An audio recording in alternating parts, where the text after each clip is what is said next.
मुझे खुशी है कि युवा कांग्रेस ने इनिशिएटिव शुरू किया।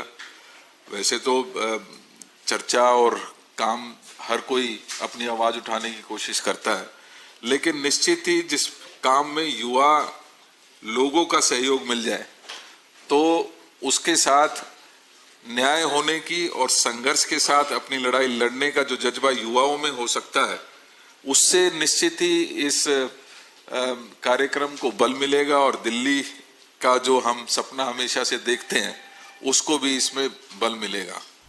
देखिए, प्रदेश अध्यक्ष देवेंद्र यादव है दिल्ली में कांग्रेस के, लेकिन ये तो हम भी जानते हैं कि कांग्रेस के चेहरे वहाँ पर 3 हैं इस वक्त: अजय माकन, संदीप दीक्षित और अलका लांबा। प्रॉब्लम यह है कि अलका लांबा को शायद राहुल गांधी का उतना आशीर्वाद नहीं हासिल है जितना अजय माकन को हासिल है। अजय माकन राहुल गांधी के नज़दीकी इनर कोर में से आते हैं। अब अजय माकन को शायद लीड दी जाएगी कि दिल्ली में इस अभियान के जरिए कांग्रेस पार्टी को फिर से एक बार सड़क पे दिखाइए, मैदान पे दिखाइए। लेकिन आप ये सोचिए कि जितनी कांग्रेस सड़क पे दिखेगी, जितनी कांग्रेस गलियों में दिखेगी, जितनी कांग्रेस अभियान में दिखेगी, उतना ही नुकसान बीजेपी को नहीं है, नुकसान आम आदमी पार्टी को है। क्योंकि इस अभियान के जरिए यूथ कांग्रेस क्या मांग रही है? साफ हवा, साफ पानी, सफाई और बेहतर बिजली सुविधा, मतलब जो हमारी रोज़मर्रा की ज़िंदगी के इशू हैं। यही राजनीति, इन्हीं मुद्दों की राजनीति तो दिल्ली में आम आदमी पार्टी करती है, इन्हीं मुद्दों पर करती है।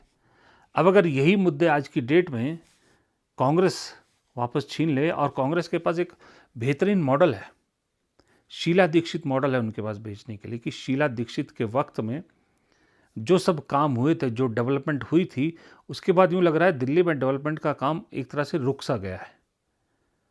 अब लोगों को ये था कि बीजेपी को कभी ट्राई नहीं किया, बीजेपी को भी ट्राई करके देख लिया। बीजेपी के राज में तो सबसे ज़्यादा बुरा हाल हो रहा है, तो वो भी ऑप्शन लोगों को अब समझ में आ गया। तो घूम के चक्र कांग्रेस को ऐसा लग रहा है कि फिर उन्हीं की तरफ आएगा, फिर अल्टीमेटली वहीं आएंगे। इसमें एक चीज़ और है, देखिए, वो चक्र घूमने वाली बात है ना। पश्चिम बंगाल में कांग्रेस ने अकेले लड़ने का ऐलान किया, फैसला किया, वो भी इसी उम्मीद में कि सबको देख परख कर अल्टीमेटली कांग्रेस को हुई बेहतर पाएगी जनता, इसलिए कांग्रेस को चुनेगी। बिहार में शुरू की कांग्रेस ने कवायद, वो भी इसी मकसद से करी। अब दिल्ली में की जा रही है, दिल्ली में भी इसी मकसद के ज़रिए कवायद की जा रही है। तो प्लानिंग, मुझे ऐसा लग रहा है कांग्रेस की प्लानिंग, कभी कभी ऐसा लगता है कि स्टेट लेवल पे 29 को उन्होंने रखा है कि एक्सपेरिमेंट के तौर पे कि 29 में इसका क्या फल मिलता है, लेकिन असल मुझे लग रहा है कि 34 के आसपास का असल टारगेट है।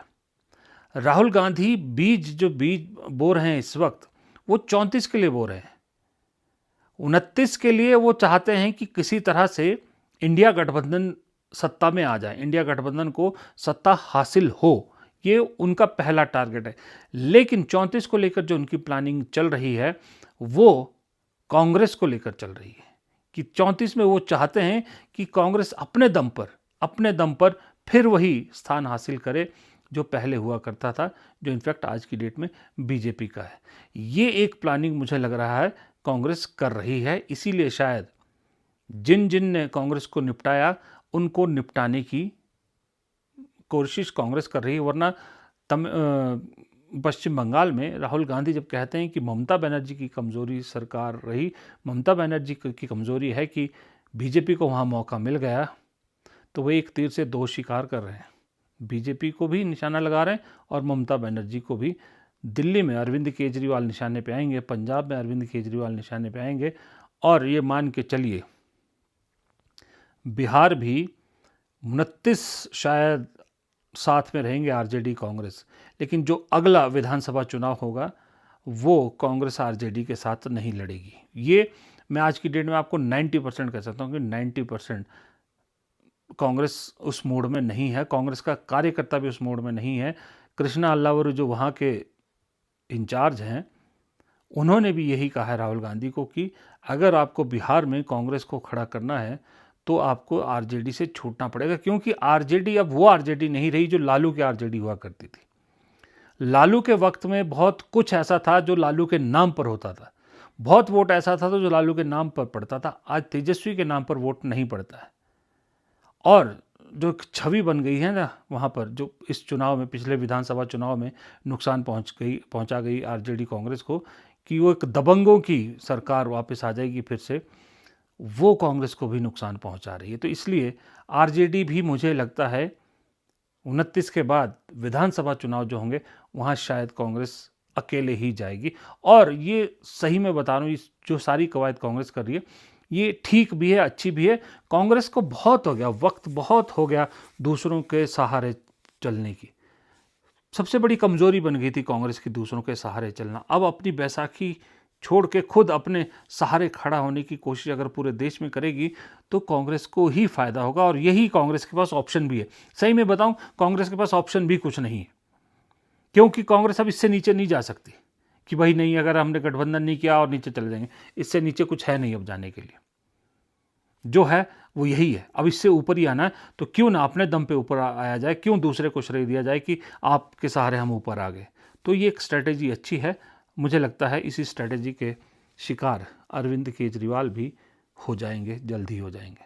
क्या कांग्रेस को याद आ गया है कि किस तरह से यही वो आम आदमी पार्टी है जिसकी वजह से दिल्ली तो छूटी छूटी थी, केंद्र भी छूट गया था, और आज बीजेपी इस मुकाम पर पहुंची है।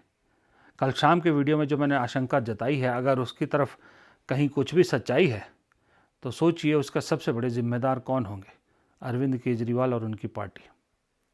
दिल्ली में बीजेपी ने काम तमाम किया। पंजाब में कांग्रेस को लग रहा है कि कांग्रेस आराम से जीत जाएगी, 10 महीने बाद जो चुनाव होने, वहाँ से आम आदमी पार्टी का बोरिया बिस्तर गोल होना ज़रूरी, और हो भी जाएगा, कांग्रेस को ऐसा लगता है।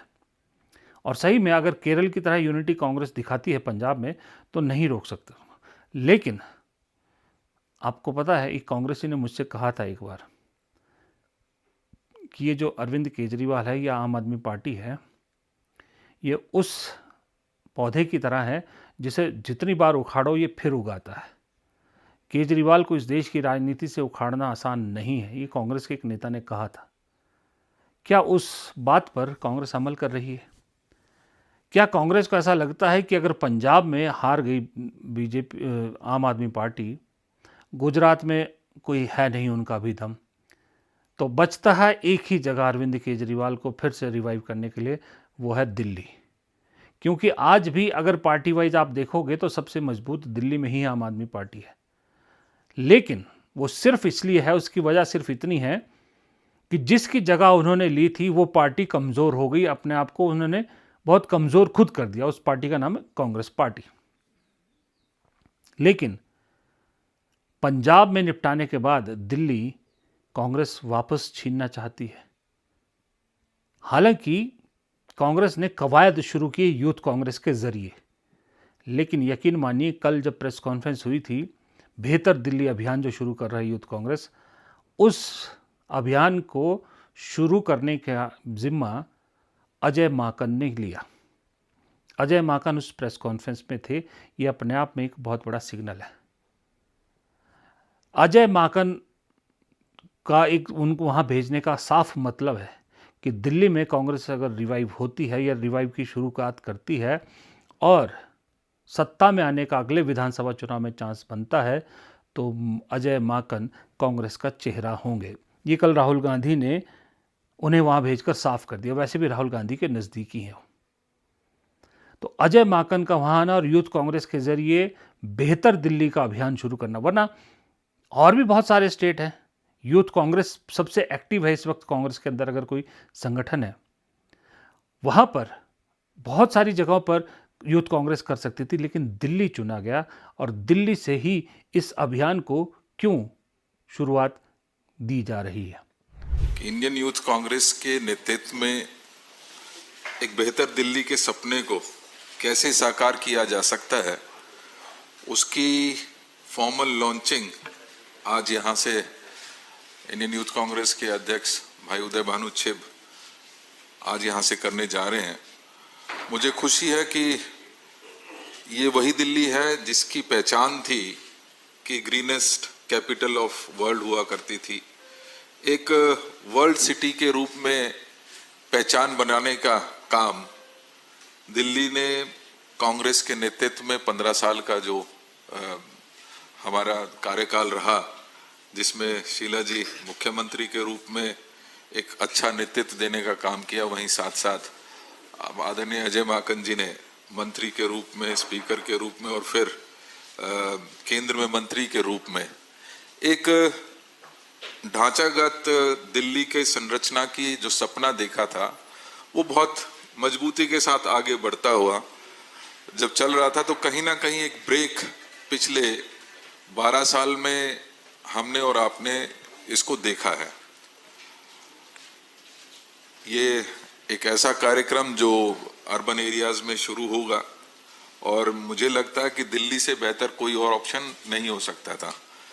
दिल्ली वो सिटी भी है जिसने बहुत अच्छे आयाम टच करने का काम किया, और आज वही दिल्ली बहुत हालात जिसके कहीं ना कहीं आज सबके सामने है, किस तरीके से, चाहे वो एयर पोल्यूशन हो, चाहे वाटर पोल्यूशन हो, चाहे बेरोजगारी हो, या ट्रांसपोर्टेशन की समस्या हो, या हॉस्पिटल्स की मेडिकल फैसिलिटीज़ की कमी हो, उन सभी चीज़ों से जूझती हुई आज दिल्ली साफ नज़र आती है। मुझे खुशी है कि युवा कांग्रेस ने इनिशिएटिव शुरू किया। वैसे तो चर्चा और काम हर कोई अपनी आवाज़ उठाने की कोशिश करता है, लेकिन निश्चित ही जिस काम में युवा लोगों का सहयोग मिल जाए तो उसके साथ न्याय होने की और संघर्ष के साथ अपनी लड़ाई लड़ने का जो जज्बा युवाओं में हो सकता है, उससे निश्चित ही इस कार्यक्रम को बल मिलेगा, और दिल्ली का जो हम सपना हमेशा से देखते हैं उसको भी इसमें बल मिलेगा। फिलहाल इस वीडियो को इतना ही रखते हैं, इजाज़त दीजिए, नमस्कार।